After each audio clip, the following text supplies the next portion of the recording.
There is something quietly fascinating about the way we move through our daily routines.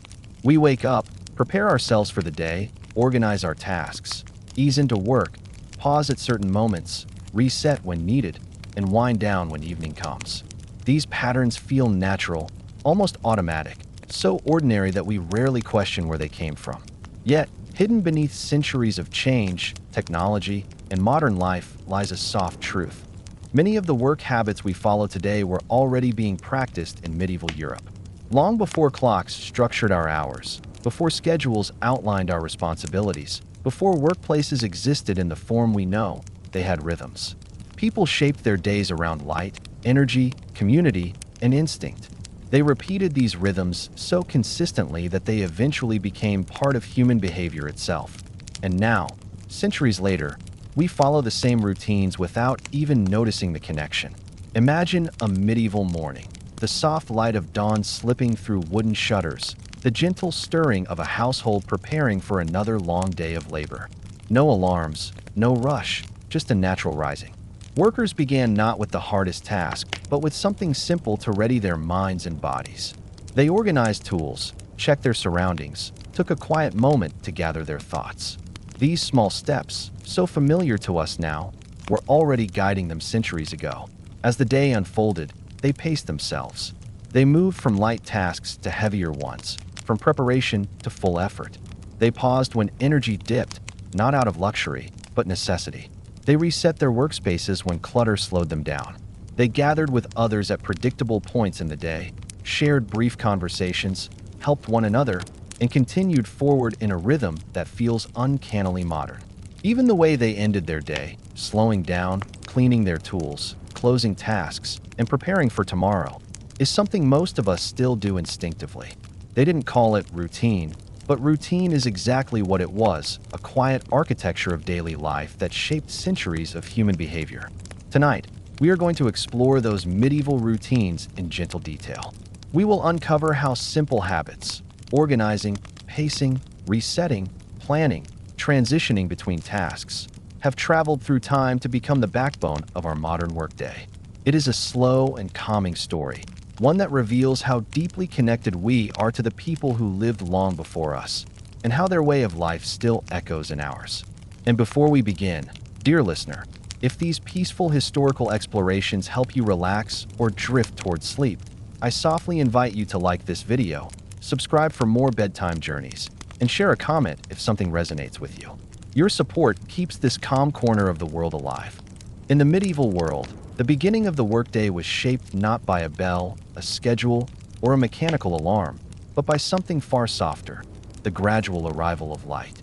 This simple rhythm, awakening with the sun, guided centuries of human behavior and quietly became the foundation of how we still start our days today.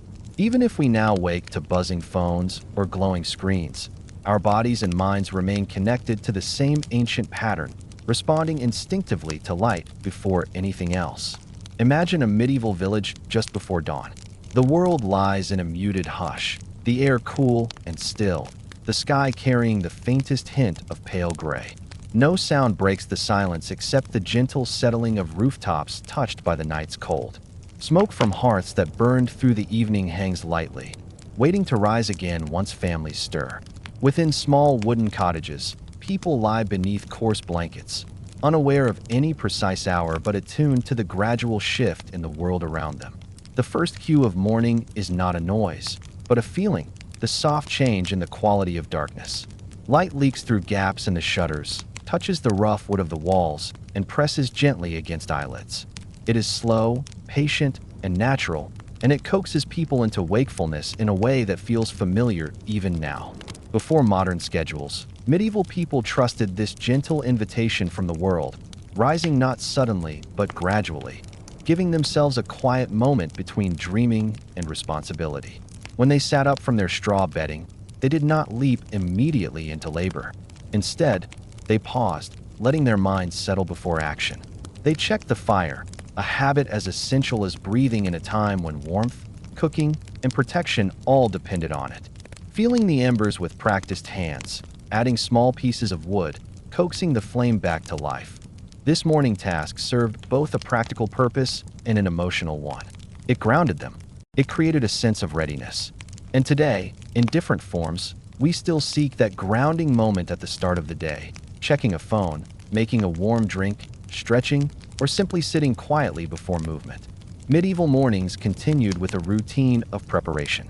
People tied belts around tunics, slipped into simple shoes, braided or tied back hair, and made sure their clothing allowed for movement. These motions were automatic, repeated day after day.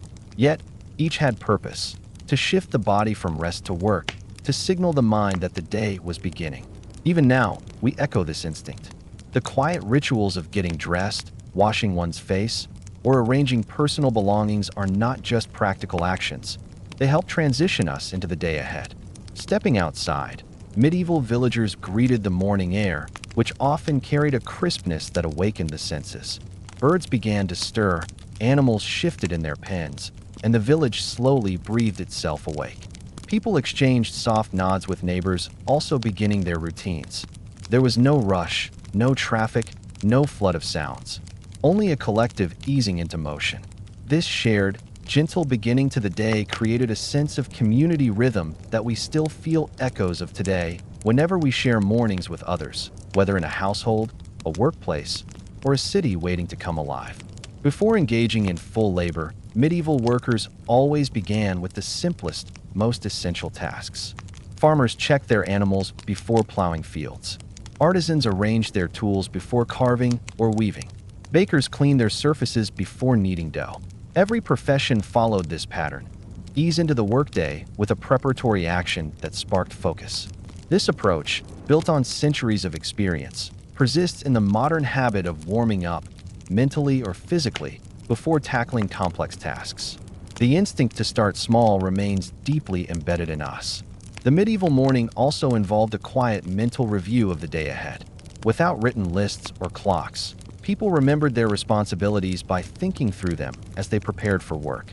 They gauged the weather, assessed their energy, and considered what needed to be done before nightfall.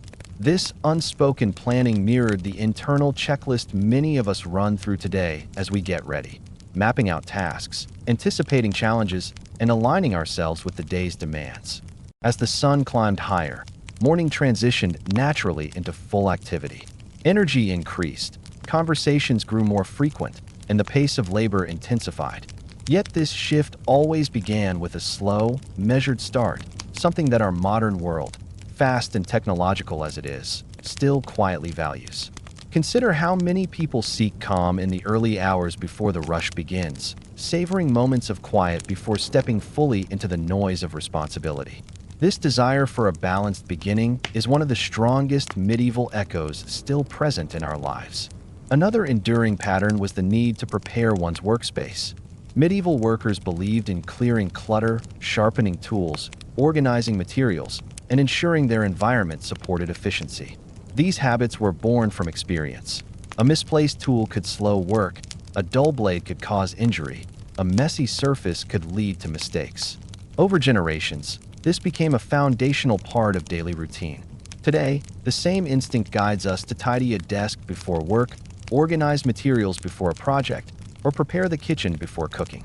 We rarely think of these actions as medieval, but their origins lie deep in the past.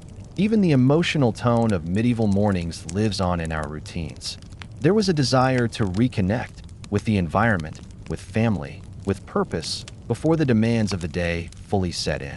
Parents checked on children, workers exchanged brief words with one another, and older villagers stepped outside to feel the air and sense what kind of day it would be.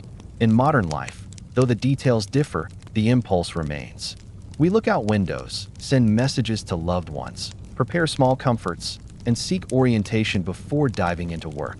And finally, the medieval morning was defined by something so subtle, yet so powerful: the idea that the beginning shapes the rest of the day. People believed that starting carefully, thoughtfully, and calmly improved the quality of their labor and helped maintain energy more evenly. This belief, passed down without being consciously taught, echoes today in our desire for morning routines that set us on the right path. Habits that give structure, confidence, and a sense of control. Centuries may separate us from medieval workers, but the rhythm of their mornings lingers in the background of our own. The way we rise, prepare, organize, and begin our tasks still carries the imprint of those early routines shaped by sunlight, quiet intention, and simple human need. Long before the modern idea of organizing your workspace existed, medieval people had already developed a quiet, deliberate ritual that set the tone for every task they performed. Whether they were reapers in a field, blacksmiths at a forge, weavers at a loom, or cooks tending a hearth, they all practiced a remarkably similar habit: setting the tools before beginning the real work. It was a small, almost unnoticed routine, repeated countless times across centuries, yet it became so deeply ingrained in human behavior that we still follow it without realizing its medieval roots. To understand how important this ritual was, picture a medieval craftsman preparing for the day. The workshop is dimly lit in the early morning, warmed only by embers left from the previous night. The craftsman enters slowly, letting the quiet of the space settle around him.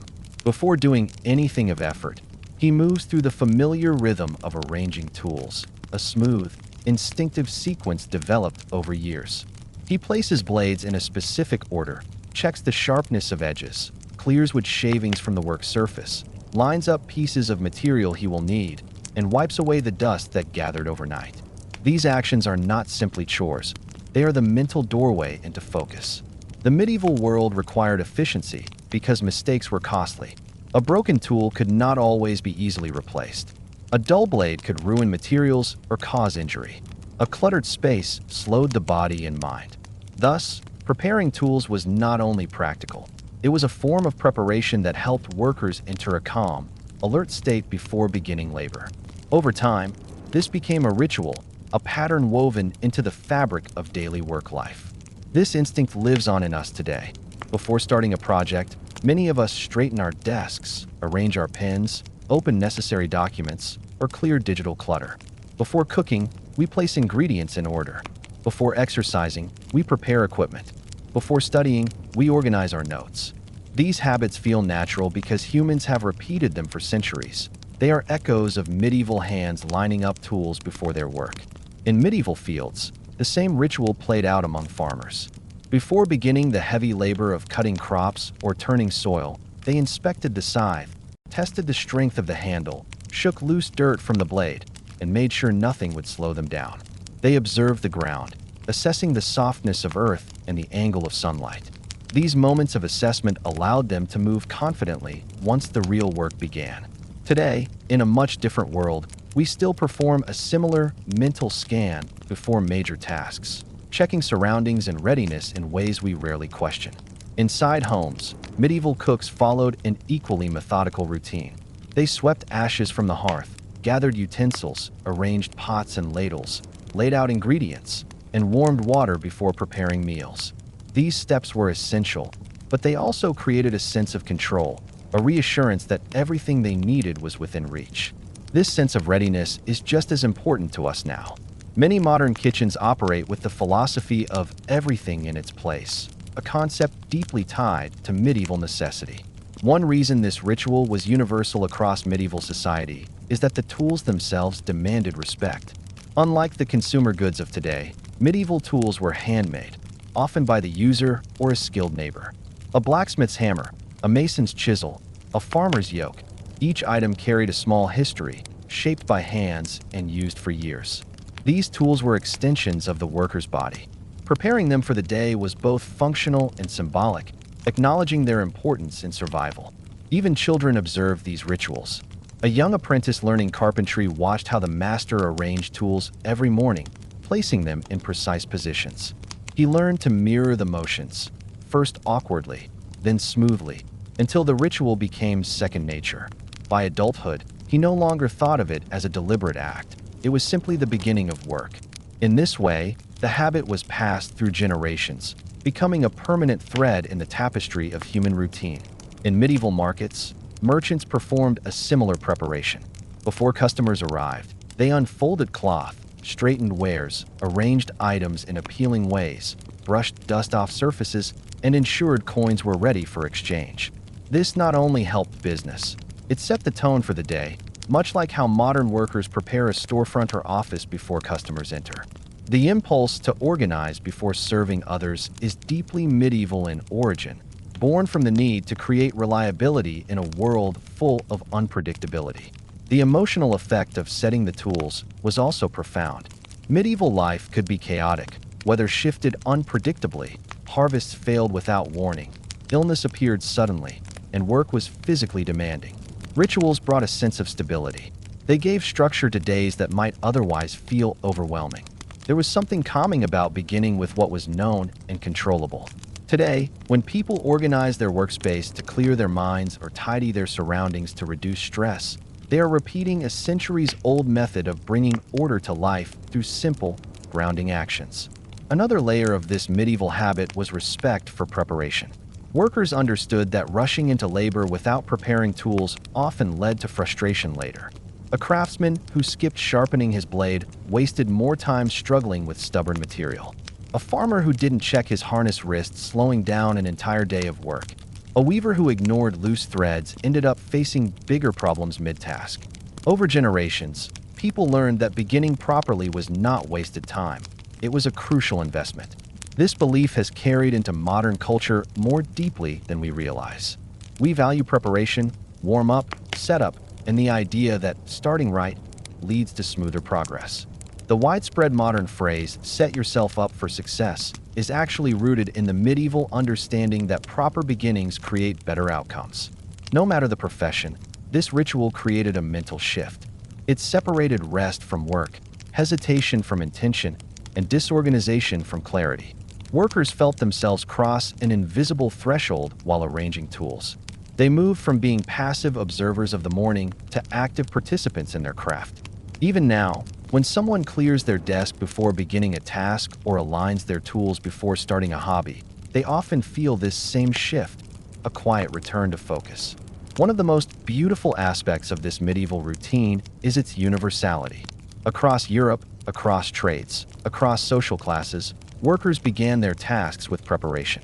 They did not see this as an extra step, but as the natural start to every action. Even today, humans tend to follow the same instinct in workplaces, homes, schools, and creative environments. It seems almost coded into us, an inherited rhythm of readiness.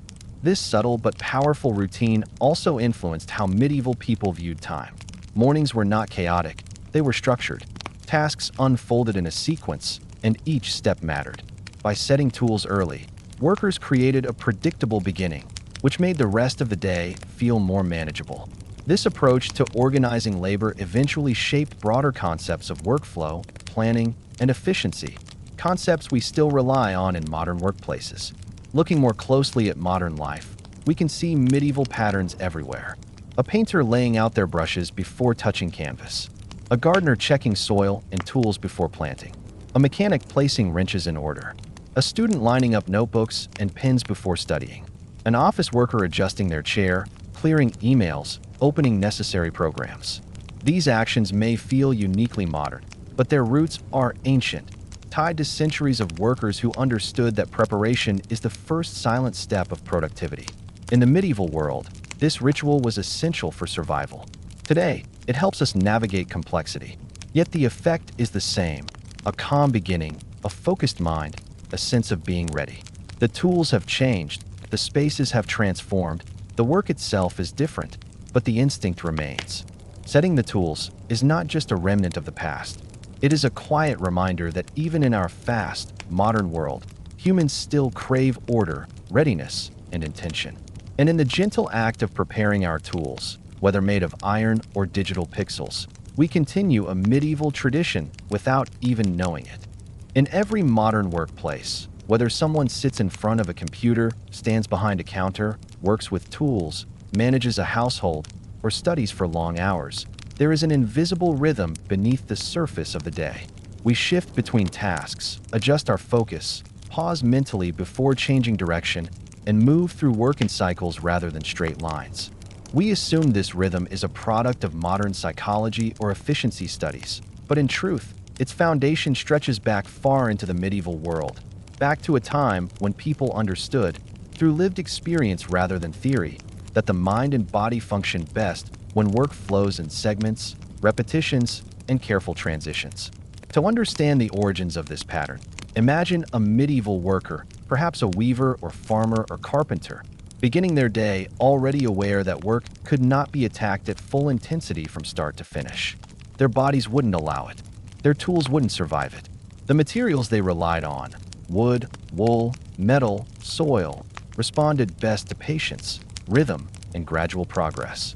So medieval people developed an instinctive method: warm into a task, work steadily, shift when necessary, return with renewed focus, and prevent burnout through natural pacing. Now picture a medieval field at mid-morning. A farmer is cutting grain with a curved blade. The first motions are steady, almost gentle, feeling the weight of the tool, aligning the angle, finding the swing. After a short period, the farmer pauses, not because they are lazy or unmotivated, but because centuries of experience have taught workers that pushing through fatigue leads to mistakes, broken tools, or even injury. Instead of powering through, the farmer transitions to another task: tying bundles, examining the harvest, removing stones from the soil, or repositioning themselves for a better cut. This act, switching tasks to preserve momentum without exhausting the mind or body, is something modern people still practice unconsciously. When someone shifts from answering messages to organizing their workspace, from writing to stretching, from intense focus to light sorting, they are replicating the medieval method of maintaining flow by changing the type of effort before fatigue sets in. The medieval blacksmith followed a similar rhythm. Standing before a glowing forge, the blacksmith alternated between heating metal, shaping it, cooling it, inspecting it, and adjusting tools. None of these actions were random. Each step provided a natural transition. Time for the metal to rest, time for the body to recover, time for the mind to reset. Without such pacing, the blacksmith couldn't maintain precision. The rhythm became internalized. Hammer, observe, heat, reposition, hammer again. This is not unlike the way modern tasks oscillate between intense focus and lighter moments. Coding followed by documentation, studying followed by note-taking, creative work followed by organization. Even in households, medieval task switching was a daily necessity. A person tending the hearth did not merely sit and watch the fire. They cleaned ashes, prepared food, fetched water, chopped herbs, mended clothing, and returned repeatedly to stir, add fuel, or shift pots. Work was not a single uninterrupted action, it was a cycle. And this cyclical structure allowed the mind to break tasks into manageable parts, preventing overwhelm long before psychology gave names to these behaviors. But the most telling example comes from the medieval weaving loom. A weaver's day unfolded in an intricate dance of attention. Threading the loom required delicate focus. Pulling fibers required strength. Adjusting tension required calculation. Repeating patterns required memory. No weaver could sustain a single mode of thinking or movement indefinitely. Instead, their work naturally shifted through different cognitive layers: technical alignment, rhythmic motion, problem solving, inspection. Each transition created a mental reset, a moment of clarity before the next phase. This medieval principle, allow your mind to refresh by changing the nature of the activity, not by stopping entirely, mirrors what modern productivity experts refer to as active rest or task cycling. Yet medieval workers practiced it centuries before anyone attempted to explain it scientifically. Another reason task switching became deeply embedded in medieval habits was the influence of the natural world. Weather, light, and season determined what could be done at any moment. A farmer might hoe soil until the sun rose too high, then switch to shaded tasks. A shepherd monitored animals while also repairing fences. A mason worked with stone until shadows shifted, then prepared mortar or organized tools. This forced flexibility trained people to adapt their focus repeatedly, making transitions feel natural rather than disruptive. Today, when someone shifts between emails, small chores, meetings, and concentrated projects, they unknowingly follow this medieval rhythm of adjusting effort according to environmental cues: light, noise, time of day, energy level, or available resources. Another dimension of medieval task switching came from community work. In many villages, labor was shared, and tasks rotated among people to prevent exhaustion and distribute skills. A group harvesting a field might rotate positions, so one person cut grain, another tied bundles, another transported them. This not only preserved strength, but also created a flow within the group, each person contributing to different parts of the process throughout the day. This collaborative switching mirrors modern team dynamics, where members shift roles, share responsibilities, and cycle through tasks to maintain momentum. But perhaps the most powerful medieval insight into task rhythm came from the understanding that the human mind cannot focus intensely for long periods without losing clarity. Medieval scribes knew this well. While copying manuscripts by hand, they frequently paused to stretch fingers, rest eyes, or refill ink. These small transitions prevented errors, because a tired hand or clouded mind could easily turn a single letter wrong, changing the meaning of a whole passage. Their experience taught them that mental transitions preserve quality, something we still rely on today when taking short breaks between reading, typing, coding, writing, or analyzing information. Yet medieval task switching was not hurried or chaotic. It was slow, intentional, and tuned to the body's needs. Switching tasks was not a sign of distraction, it was a sign of wisdom. Workers knew when to move on, when to return, and when to step aside briefly so that their focus could realign. Modern people often feel guilty about shifting between tasks, believing it signals a lack of discipline. But in reality, our brains evolved around these very rhythms. Rhythms shaped by centuries of labor performed in small steps, repeated patterns, and gentle transitions. The medieval world taught us that work is not a straight line. It is a wave, rising and falling, requiring variation to maintain strength and clarity. In the medieval workshop, a craftsman might pause mid-task to sharpen his blade. In a modern office, a worker might pause to reorganize documents. In medieval kitchens, workers switched between chopping, tending the fire, stirring, and cleaning. In modern homes, people switch between preparing ingredients, tidying surfaces, multitasking small chores. These echoes persist not because we imitate the past consciously, but because medieval routines shaped what feels natural. What stands out most is how medieval people respected the mind's need for pacing. They did not punish themselves for slowing down or shifting direction. They accepted these transitions as part of the work itself. Their patience created efficiency, not the rushed, frantic efficiency we sometimes chase today, but a calm, sustainable one. A rhythm shaped by listening to the body, observing the task, and understanding that productivity comes from flow, not force. And this is why, even now, we instinctively take small mental breaths between tasks. We straighten a chair before sitting again. We look out the window between focused moments. We stretch our hands after typing. We walk briefly before returning to a complex task. These small pauses are not signs of weakness. They are the shadows of medieval wisdom still guiding us, reminding us that the human mind functions best when it moves like centuries of workers once moved, steadily, cyclically, gently shifting focus so that strength and clarity can renew themselves throughout the day. Medieval task switching lives on in our calendar blocks, our work cycles, our study routines, our creative rhythms. It shaped the instinct to break work into manageable segments, to alternate between heavy and light tasks, to move our bodies when our minds tire, and to allow ourselves transitions that keep us balanced.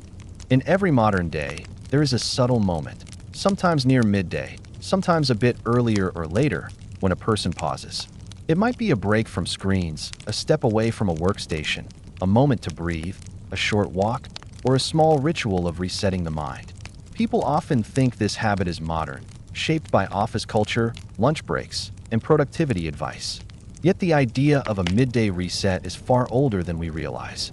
It stretches back into the medieval world, to a time when work was entirely physical, tools were limited, and survival depended on maintaining strength throughout the entire day.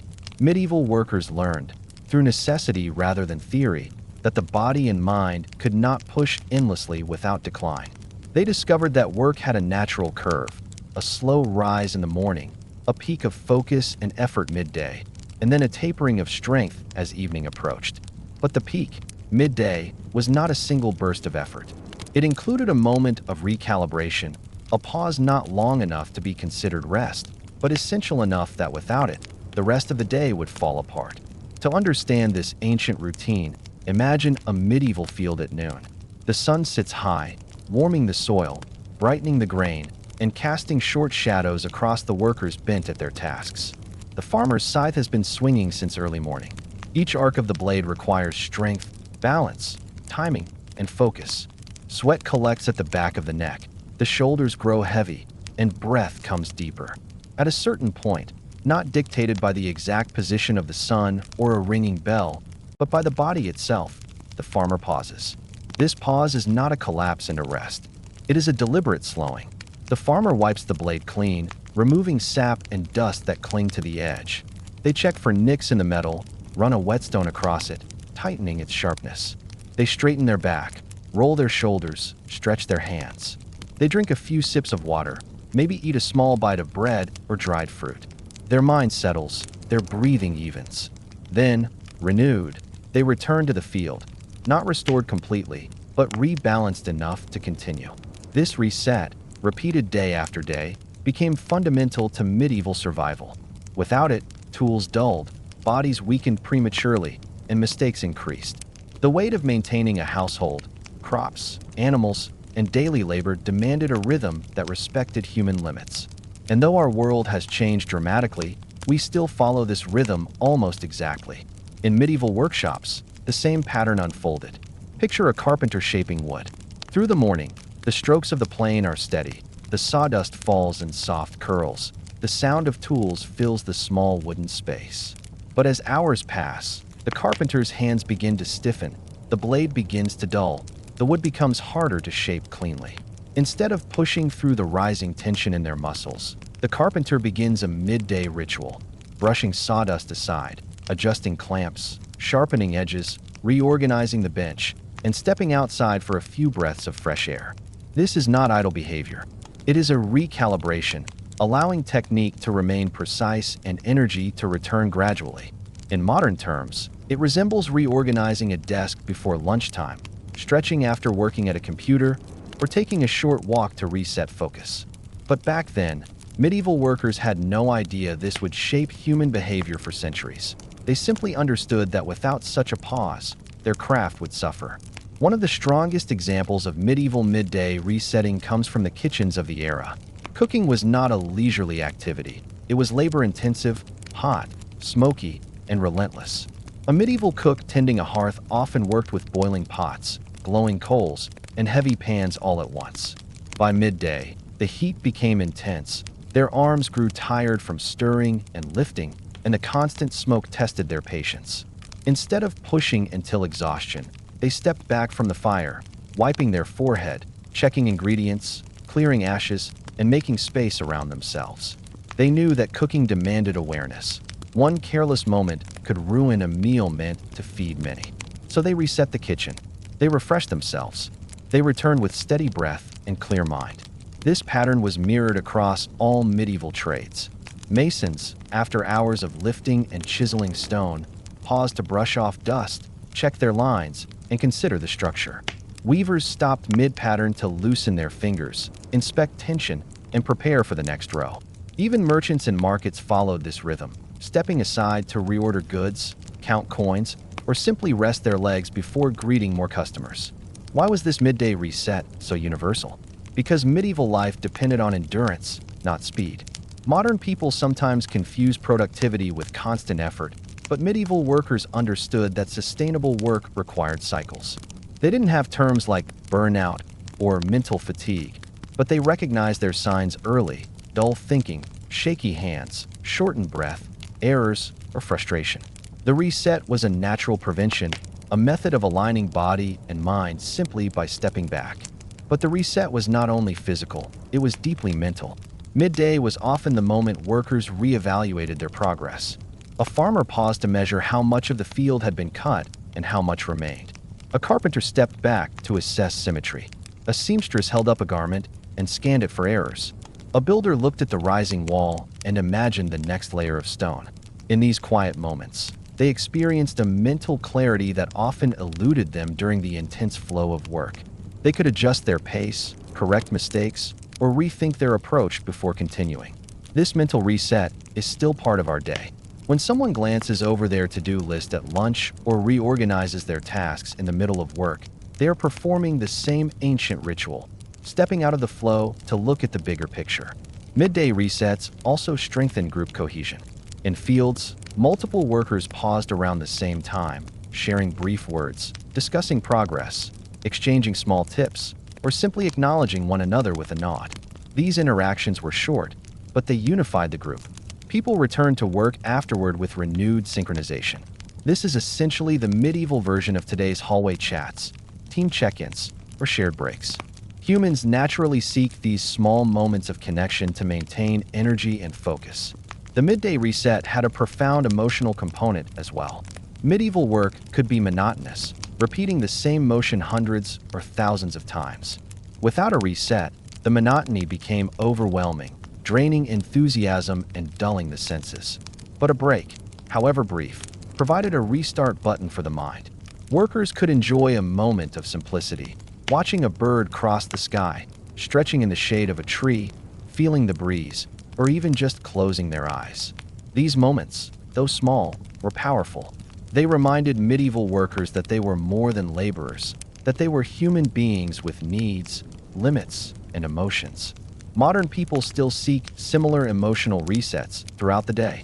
A sip of tea, a short step outside, a quiet moment away from noise, a pause to breathe deeply. These are not luxuries, but necessities, rooted in ancient rhythms.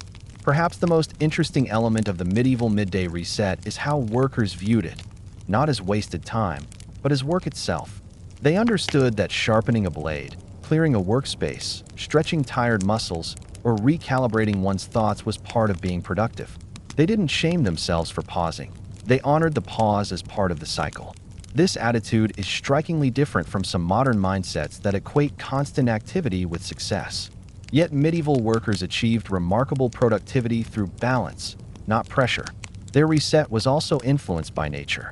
The sun's position, the warmth of air, the needs of animals, and the state of tools all determined when the pause would occur. It was adaptive, not fixed, something modern people unconsciously replicate when their energy rises or falls at predictable times. Even in afternoons, the effect of the reset carried forward. Workers who paused maintained their strength longer. Their movements stayed precise, their focus steady. Mistakes decreased. Injuries were less likely.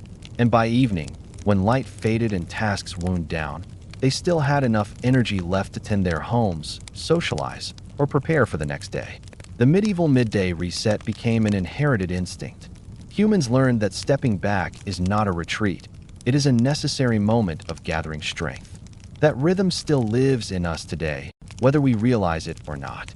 When the day grows heavy, when the mind becomes cluttered, when the body feels tight, something ancient nudges us toward a natural pause. We stand, stretch, walk to the window, adjust our workspace, take a slow breath, check our tools, whether they're physical tools or digital ones, and then return, renewed enough to continue. In modern workplaces, we recognize the quiet power of teamwork, how groups naturally form rhythms, how people adapt to the pace of those around them, how tasks flow more smoothly when efforts are coordinated. Meetings, shared responsibilities, informal check-ins, moments of collective decision-making, all of these are so common today that we rarely question their origins. Yet beneath the polished surface of modern teamwork lies something far older, gentler, and more organic: the medieval principle of group flow. Centuries before job titles, project managers, or collaborative software existed, medieval workers knew that some tasks could only succeed when performed together.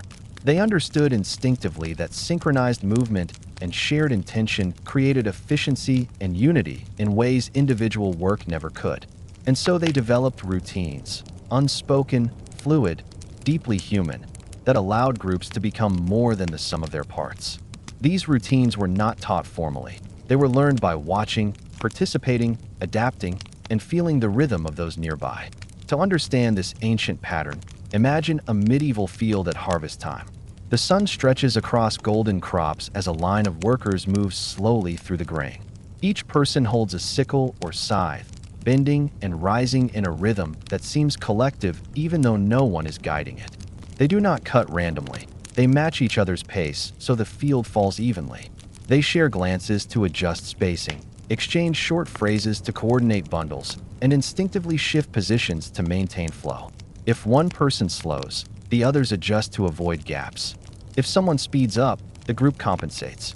There is no argument, no formal instruction, only a natural synchronization born from shared work and mutual awareness. This is medieval group flow. The rhythm is not just physical, it is mental.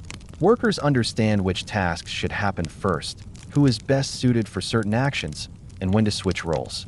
They sense fatigue in their companions and silently redistribute effort. They anticipate needs before words are spoken and create space for one another without planning. Modern teamwork operates on the same principles: awareness, adaptability, timing, and emotional connection. Now shift your imagination to a medieval construction site. A group of masons and laborers works together to raise a stone wall. One person mixes mortar. Another carries stones. A third positions them. A fourth levels and aligns. Each role is dependent on the others, and the rhythm of the group determines the quality of the work. If mortar dries too quickly, the wall weakens. If stones arrive too slowly, momentum drops. If alignment is rushed, the structure becomes unstable. So the group moves like a single organism, balancing timing and technique with steady communication. This teamwork mirrors the flow seen in modern creative studios, engineering teams, or classrooms where group projects thrive. Even the idea of assembly line momentum has roots in medieval construction, where tasks naturally broke into stages that required careful coordination. Medieval kitchens provide another beautiful example of group flow. During large meals, especially in manors or workshops where many people gathered, several cooks worked simultaneously around a blazing hearth. One person chopped ingredients, another added them to pots, another tended the fire, another mixed, stirred, or checked textures. Timing was everything. A moment of misalignment could burn a dish or cause overcrowding around the hearth. And yet, cooks learned each other's patterns so well that they moved around one another effortlessly. Their hands passed tools and materials instinctively, like dancers who know the steps without speaking them aloud. Modern kitchens operate almost identically. Professional chefs often marvel at how their teams just know where others will move. This is not a modern invention. It is a medieval inheritance, the quiet choreography of shared work. Medieval craftsmen also developed subtle collaboration patterns. In a carpenter's workshop, apprentices watched masters closely, anticipating the next need before the master spoke. They handed tools at the right moment, cleared shavings before clogging occurred, and adjusted clamps before wood warped. This level of unspoken coordination created trust and efficiency. Today's apprenticeships, internships, and mentorship structures echo this ancient dynamic, learning through shared motion and intuitive support. Markets, too, were places of group flow. Merchants worked side by side, calling out prices, weighing goods, managing customers, and cooperating to maintain order. They learned each other's rhythms so well that during busy hours they operated like a living network. If one merchant needed assistance, another stepped in without hesitation. If disputes arose, nearby vendors helped calm the situation because disruptions affected all.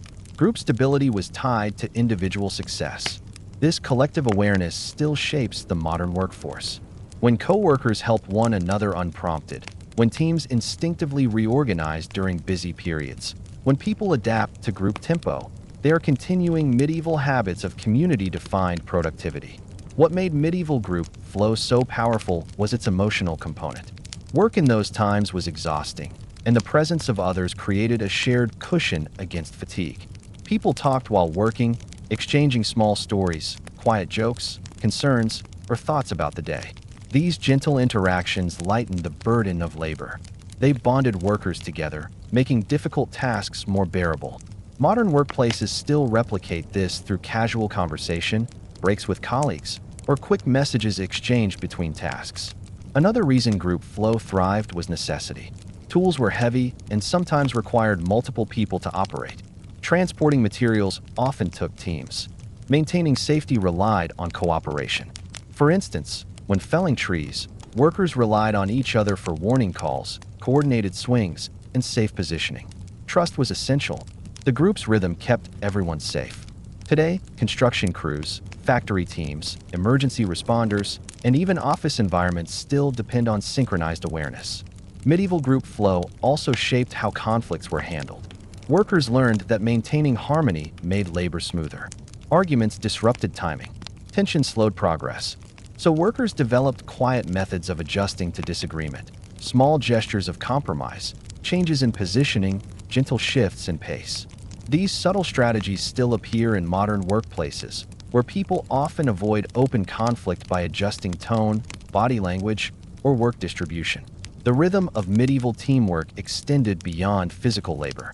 In villages, people gathered to solve problems collectively, repairing roofs before storms, clearing paths after wind, building fences, or assisting in tasks too large for one family. These gatherings were not formal. There were no appointed leaders or dictated roles. The group simply moved together, each person recognizing what needed to be done and stepping into the flow.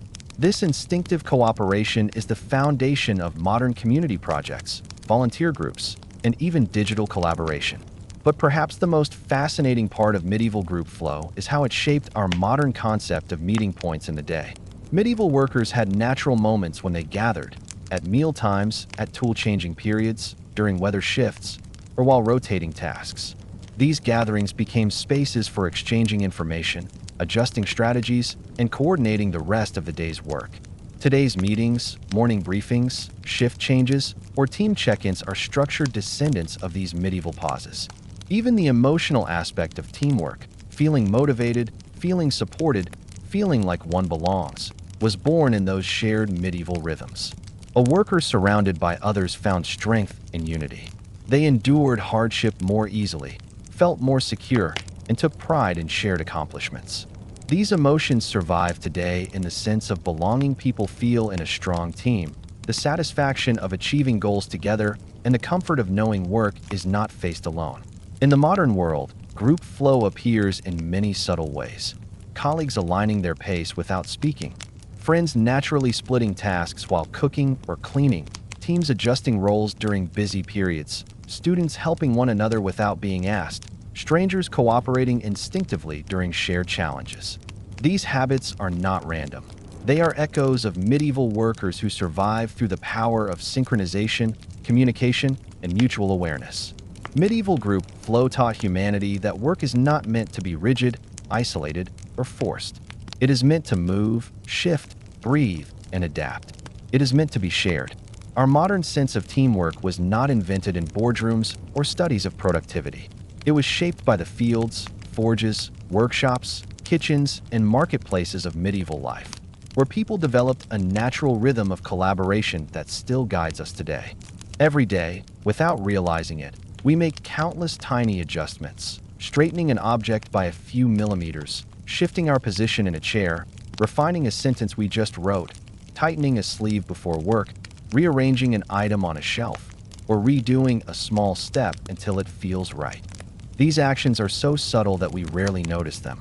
Yet, they are among the most ancient work habits humanity inherited from the medieval world. Microcorrections, small, continuous refinements made during work to prevent bigger problems later. In our modern routines, these adjustments blend seamlessly into daily life. But in the medieval world, microcorrections were essential to survival. Without them, tools broke, structures failed, harvests suffered, and food spoiled. Medieval workers developed a deep intuitive understanding that perfection did not come from one grand effort, but from 1,000 quiet corrections made along the way. To understand this ancient pattern, picture a medieval carpenter at work. He begins shaping a plank of wood, sliding a plane across its surface. The first few strokes are broad and confident, but he immediately senses something, a slight unevenness, a whisper of imbalance in the wood's grain. He pauses, tilts the plank, runs his fingers along the surface, adjusts the angle of the plane by half a degree, and begins again. Each pass becomes smoother, more aligned, more precise. The improvement happens not through one large intervention, but through dozens of tiny decisions the carpenter makes instinctively. This is microcorrection, and it is the heartbeat of craftsmanship. We still do this today whenever we refine our work in real time. Typing a sentence, deleting a word, replacing it with a better one, straightening a picture frame on the wall, adjusting the flame while cooking, fixing the alignment of a spreadsheet cell. Each time we make these minute changes, we are echoing medieval hands that corrected their work moment by moment. In medieval fields, farmers performed microcorrections constantly. While plowing, they adjusted the depth of the blade depending on soil softness. While weeding, they changed grip strength based on plant toughness.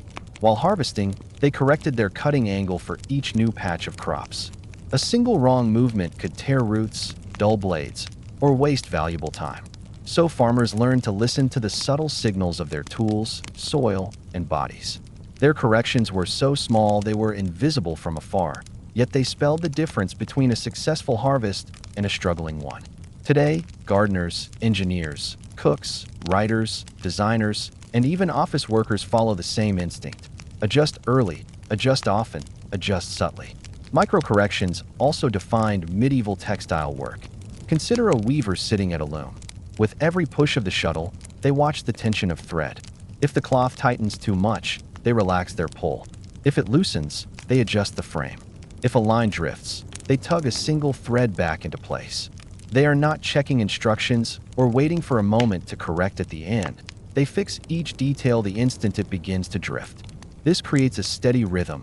Weave, adjust, weave, adjust. And modern people unknowingly follow this same rhythm while knitting, typing, drawing, editing, organizing, or crafting anything that requires precision. In medieval blacksmithing, microcorrections were a matter of survival. A blade heated even a few seconds too long cooled incorrectly or warped. A hammer angle off by a small margin weakened the metal. A single misaligned strike could ruin hours of work. So blacksmiths became masters of microadjustment, tilting the metal by a hair width, adjusting grip pressure, shifting stance, altering timing, listening to the pitch of the ringing metal to judge temperature. Their environment taught them to correct constantly, not occasionally.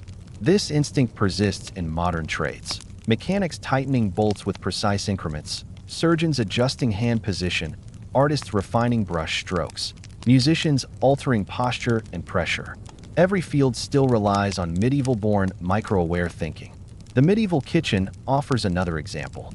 Cooking was done over open flames, where heat was unpredictable. A cook stirring a pot sensed instantly if the texture shifted, if the liquid thickened too quickly, or if a draft altered fire intensity. Their corrections were constant, moving pots slightly left or right, adding ingredients by feel, adjusting stirring speed, scattering or concentrating embers, tasting, and altering seasoning with tiny additions. They followed sensory cues rather than recipes. Cooking today remains one of the clearest reflections of medieval microcorrection. Even with modern stoves, cooks tweak heat levels, add a pinch more salt, stir more slowly, shift pans, or adjust cooking time based on intuition shaped by countless tiny decisions. Another place medieval microcorrections flourished was stone masonry. Building with stone required a precision far beyond what untrained eyes might notice. A mason would tap a block gently, listening for tonal shifts that revealed cracks. They shaved off slivers so small they looked like dust. They adjusted each stone's angle until it settled perfectly against its neighbors. They shifted pressure in their mallet swing to avoid fractures. Each adjustment was a dialogue between hands and material. And modern construction, though technologically advanced, still relies on these microsensory instincts, small tests, taps, nudges, alignments, direct descendants of medieval building habits. But microcorrections were not only physical, they were profoundly mental. Medieval workers constantly monitored their pace, attention, and energy. If they felt themselves rushing, they slowed. If they sensed monotony clouding their focus, they changed posture or task. If they felt irritation rising, they paused briefly. These emotional microcorrections prevented errors and conflict. Today, people still pause when overwhelmed, adjust their workflow when stressed, or take a breath when something frustrates them. These two are ancient instincts, shaped in medieval workshops long before modern psychology gave them names.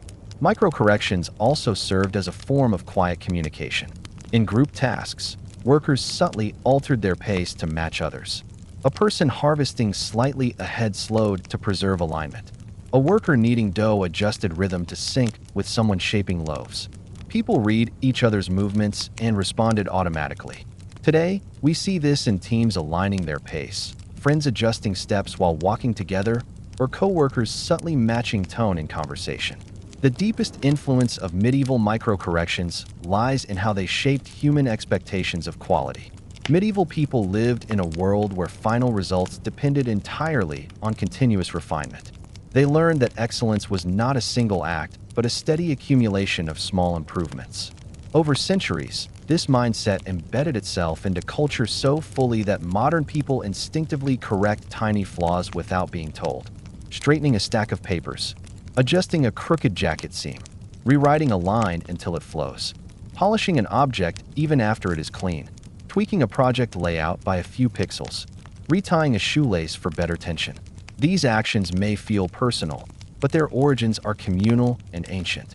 They come from centuries of workers who understood that the human mind finds comfort in alignment, rhythm, proportion, and clarity, and discomfort in small deviations. What is most beautiful about medieval microcorrections is how they reveal the humanity of work. They show us that perfection is not imposed by rules. It grows naturally when people engage deeply with their craft. They show us that the human mind is always listening to texture, sound, balance, timing, intuition. They show us that improvement is a constant, living process, not a final destination. And in modern life, though work may be digital rather than physical, the ancient instinct remains unchanged. When someone adjusts a file name for neatness, edits a photo by tiny increments, tweaks lighting, reorganizes icons, or rewrites a message for tone, they are continuing a medieval tradition, a quiet, continuous conversation between the worker and the work. Microcorrections are the smallest form of progress, yet the most persistent. They reveal that human beings are wired not just to act, but to refine, to make things better in small ways, all the time, to shape the world through gentle, repeated motions rather than dramatic bursts of effort. The afternoon is a strange part of the day. Even in our modern world, with caffeine, climate control, digital tools, and ergonomic comforts, there is a quiet heaviness that settles over the hours after midday. Minds slow slightly, bodies feel less sharp, and time seems to stretch in a soft, steady line. People call it the afternoon slump, but the truth is much older than the phrase. Long before offices, schedules, or scientific explanations existed, medieval workers understood this feeling intimately. Their entire work rhythm adapted around it, forming some of the most natural routines we still follow today without realizing it.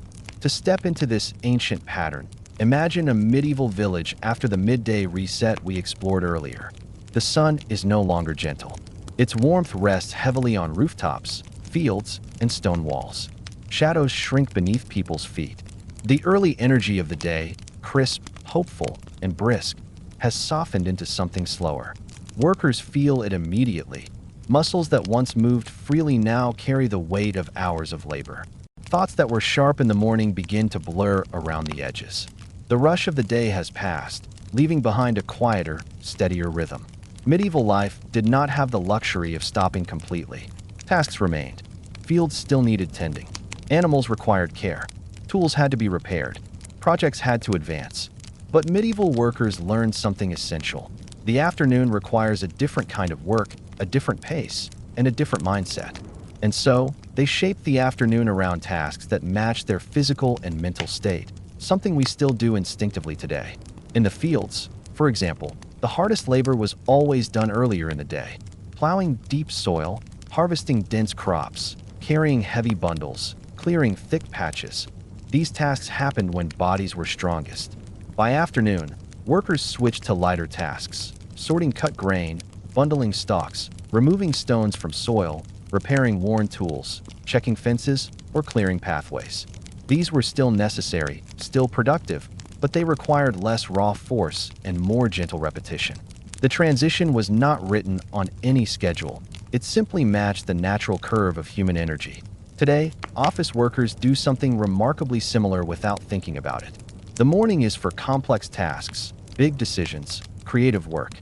Afternoon becomes a time for organizing, updating, responding, cleaning up, finishing small tasks, or preparing for the next day. We call it being productive in a different way, but medieval workers would have recognized the pattern immediately. Another hallmark of the medieval afternoon was slowed movement. In the morning, footsteps were quick, tool movements sharp, voices lively.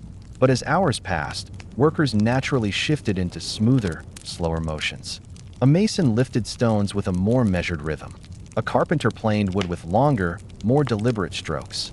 A tailor stitched fabric with steady, relaxed hands rather than the brisk morning pace. The body teaches itself to conserve energy without explicit instruction. This slowing of movement is still visible in modern people. Afternoon tasks take just a bit longer, not because of laziness, but because the body is instinctively guarding its reserves. Even the way we walk, type, cook, or carry items in the afternoon becomes slightly more careful. We inherit this pattern not from modern life, but from centuries of workers who learned to respect their limits. Another medieval solution to afternoon fatigue was shifting mental posture. Instead of demanding intense focus, workers allowed their minds to drift into a more relaxed, steady form of concentration. They performed tasks that required presence but not brilliance. Mending harnesses, sewing tiers, sorting materials, sharpening tools, sweeping debris. These activities created a soothing rhythm, giving the mind space to settle. It was work, but it was also recuperation. Modern workers find themselves doing the same thing. In the afternoon, people often prefer tasks that feel lighter, replying to messages, organizing files, updating lists, clearing small tasks that don't require as much cognitive load. These are modern equivalents of medieval afternoon routines, gentle tasks that allow the mind to continue working without strain. One of the most fascinating aspects of medieval afternoons was the rise of quiet work. Throughout Europe, the heat of midday naturally reduced conversation. People spoke less, not as a rule, but because their energy was devoted inward. Workshops grew quieter, fields filled with the soft sounds of tools rather than voices. Kitchens hummed with the low rhythm of chores rather than the earlier chatter of preparations. This shift created a strange, peaceful sense of community. Workers were not isolated. They were experiencing the same fatigue, the same slow wave of time, the same inward turn. Today, modern offices fall into a similar quiet in the afternoon. Less conversation, more personal focus, a collective drift toward low-energy tasks. We still experience this medieval silence, even if our surroundings look very different. Medieval people also understood the importance of tiny breaks in the afternoon. Unlike the morning reset, which was structured and revitalizing, afternoon breaks were quick and instinctive. A worker paused to stretch the back. A farmer rested hands on a tool for a few breaths. A seamstress shook out her fingers. A baker leaned away from the heat for a moment. These pauses were not formal breaks. They were small lifelines that prevented exhaustion from becoming overwhelming. Modern people do the same. Standing up from a computer chair, adjusting posture, rubbing eyes, stepping outside for a moment of air. These actions are the modern version of medieval microbreaks. They are unplanned but essential. Even animals shaped medieval afternoon habits. Horses moved slower, oxen grew tired, chickens sought shade, dogs rested in cool patches of grass. Farmers adapted their tasks around the rhythms of animals, further reinforcing the idea that afternoon work should be gentler. Today, we are no longer bound to the energy cycles of livestock, yet our bodies keep the same internal cues. The afternoon invites us to soften, because human biology was shaped in a world where people relied on nature's rhythm, not artificial schedules. Another subtle but important medieval pattern was afternoon evaluation.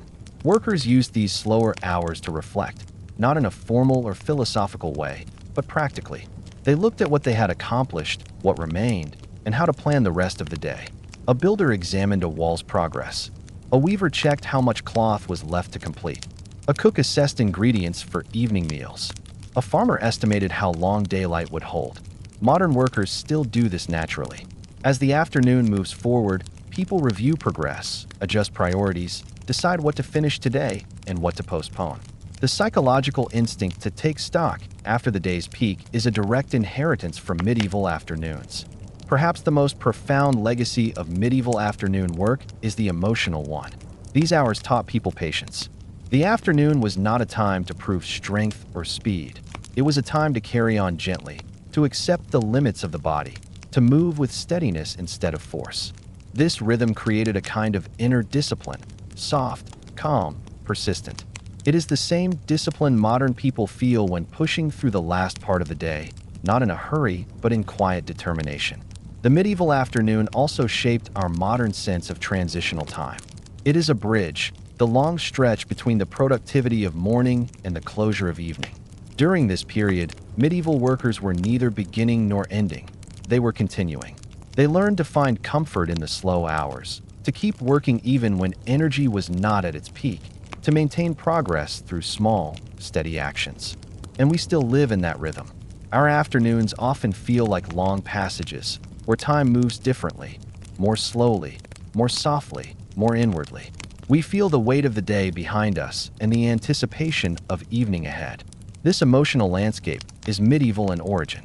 By late afternoon, medieval workers often returned to tasks requiring slightly more attention, not because they regained morning energy, but because the approaching evening brought a sense of closure that sharpened focus again. They repaired tools, cleaned workspaces, gathered materials for tomorrow, and completed manageable tasks. This end-of-day push is still familiar to modern people, who often feel the motivation to finish strong once the end of the workday draws near.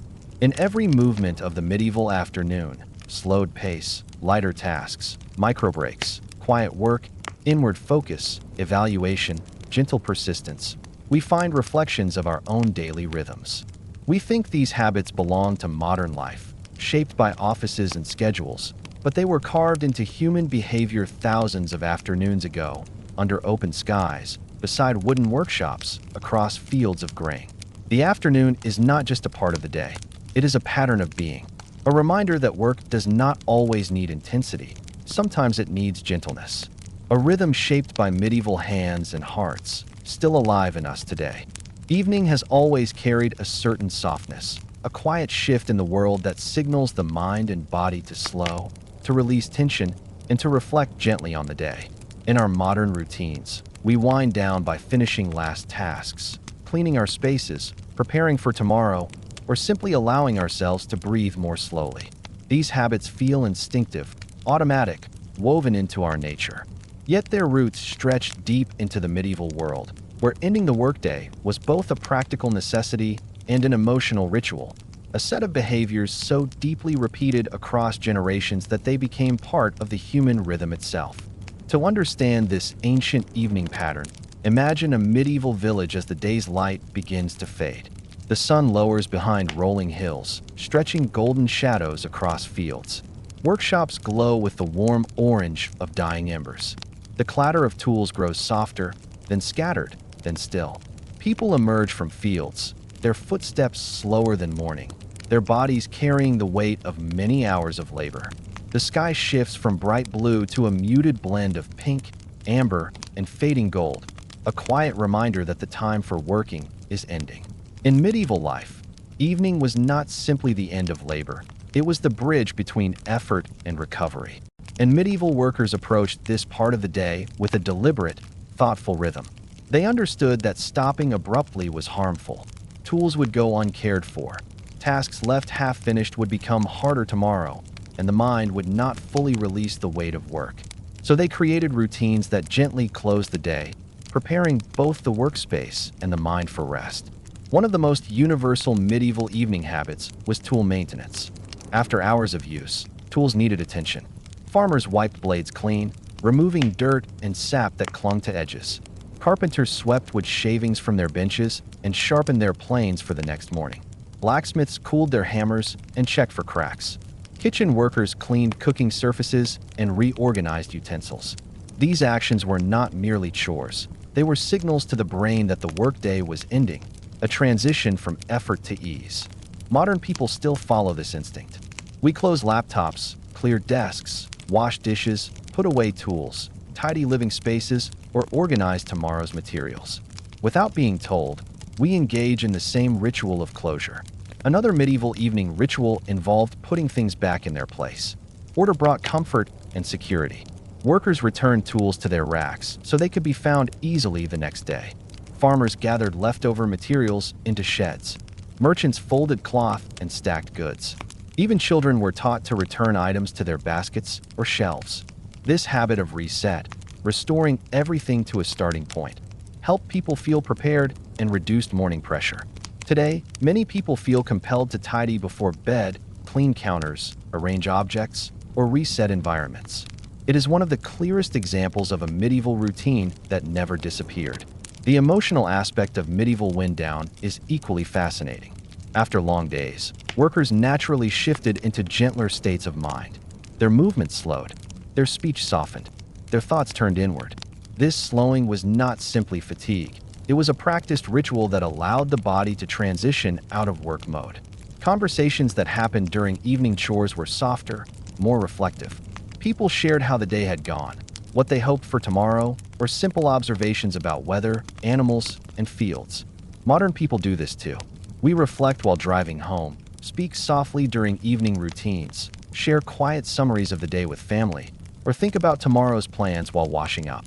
The medieval mindset still guides us. Another medieval habit was the evening check, a mental and physical review of tasks completed and tasks remaining. Farmers looked over their fields or livestock briefly, noting what would require attention in the morning. Craftsmen stepped back from their work to observe progress under soft, slanted light. Cooks planned what ingredients were needed next day. These reflections strengthened memory and ensured continuity. We still perform these reviews, writing to-do lists, checking calendars, thinking through tomorrow's responsibilities. These habits feel modern but originated from centuries of daily evening evaluation. One of the most beautiful medieval wind-down rituals was cooling the workspace. Workers dampened dust, closed shutters to preserve heat, swept floors, and removed hazards. By evening, workshops became calm, orderly places, silent reminders of the day's structure. People respected their spaces because these spaces supported them daily. This respect carried into emotional well-being. Afternoon fatigue transitioned into something different in the evening, a sense of slowing peace. In medieval times, temperature often dropped noticeably, offering relief. Workers embraced this change. They walked slowly home, often in groups, discussing the day not out of necessity, but to honor the shared experience. This walk was a decompression ritual. The shift in scenery, the fading of sunlight, and the gentle movement allowed minds to let go of tension. Evening chores also reflected medieval wind-down philosophy. They weren't the heavy, demanding tasks of morning or early afternoon. They were gentle, repetitive, grounding. Feeding animals, sweeping surfaces, fetching water, or organizing materials required steady but relaxed motion. These tasks calmed the mind. They were transitional activities between the intensity of work and the softness of night. Modern equivalents include washing dishes, folding laundry, preparing simple meals, or organizing rooms. These tasks require presence, but not intensity, perfect for easing into rest. Another medieval habit that survives today is evening stretching and posture release. After hours of labor, workers instinctively stretched arms, loosened backs, rested legs, or rolled shoulders. This wasn't exercise, it was a natural response to fatigue, a way to release tension built throughout the day. Today, people stretch at the end of long work sessions, rub their necks, shake out hands, or adjust posture before settling down. The body remembers patterns older than written history. One of the deepest medieval influences on our modern evening routine is the idea of closure through small achievements. While mornings were for major tasks, evenings were for achievable accomplishments that tied the day together. A mason might add the final stone of a row. A tailor might finish a seam. A scribe might complete a paragraph. These small completions created satisfaction and prepared the mind for rest. Modern people still seek this feeling, finishing minor tasks before stopping work, responding to the last message, or completing a simple chore to end the day with closure. The medieval world also shaped our expectation of quiet evenings. Noise naturally decreased as people stopped hammering, sawing, plowing, or trading. The world dimmed acoustically. This quiet signaled to everyone, humans, animals, even the land, that rest was approaching. This environmental calm influenced emotional calm. Today, even in busy cities, people instinctively dim lights, lower volume, and choose quieter activities at night. Evening quiet is one of humanity's oldest routines. Lastly, medieval wind-down routines prepared people for tomorrow indirectly. By clearing spaces, repairing tools, finishing small tasks, and reviewing progress, workers made mornings smoother. This created a natural cycle of readiness, one we still rely on today when we prepare clothes, pack bags, organize materials, or mentally plan the next day during the evening. Throughout this gentle journey into medieval work routines, a quiet realization has slowly unfolded. The way we move through our days, the habits we believe belong to the modern world, the rhythms we think we invented for efficiency or comfort, are in truth much older than we imagine. Long before clocks structured time or offices shaped tasks, ordinary people rose with the sun, prepared their tools with care, eased into work through instinctive pacing, shifted tasks when their bodies signaled fatigue, corrected their movements through countless small adjustments, collaborated with the flow of those around them, softened into the long stretch of afternoon, and ended their days with gentle rituals of closure that helped both mind and space prepare for tomorrow. These patterns were practiced so consistently, so naturally, for so many generations that they became woven into the very fabric of how humans function. And though our world looks completely different now, those old rhythms continue quietly inside us. We still begin our mornings slowly, searching for a sense of readiness before diving into the day. We still prepare our spaces, adjusting tools and surroundings until our minds feel settled. We still shift between tasks when our focus fades, not out of distraction, but because our bodies remember the wisdom of pacing. We still pause at midday, even briefly, allowing ourselves to reset. We still find harmony when working near others, syncing our movements without command. We still refine our work through tiny corrections that nearly go unnoticed. We still feel the gentle weight of the afternoon, moving more slowly as the hours stretch.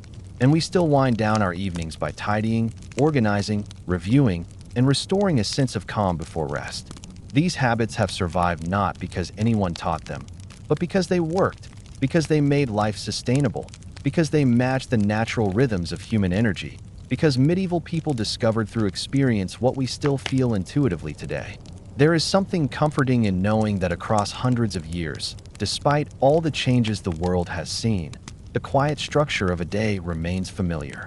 It connects us to people who lived long before us, people who shaped their hours with their hands, with their senses, with attention to light and weather and instinct. They never wrote down their methods. They never formalized their routines, yet we still follow them. Without noticing, we carry their rhythms into every morning, every task, every pause, every evening. Thank you, dear listener, for spending this calm time exploring the past, for allowing these old, gentle routines to come alive again in your imagination. If this story brought you peace, relaxation, or a sense of connection across time, I softly invite you to like the video, subscribe for more soothing historical journeys, and whisper a small comment about which moment stayed with you. Your support helps keep this quiet space alive. Until our next peaceful story together, may your own routines unfold with ease. May your day carry a soft rhythm, and may your night bring deep, restful sleep.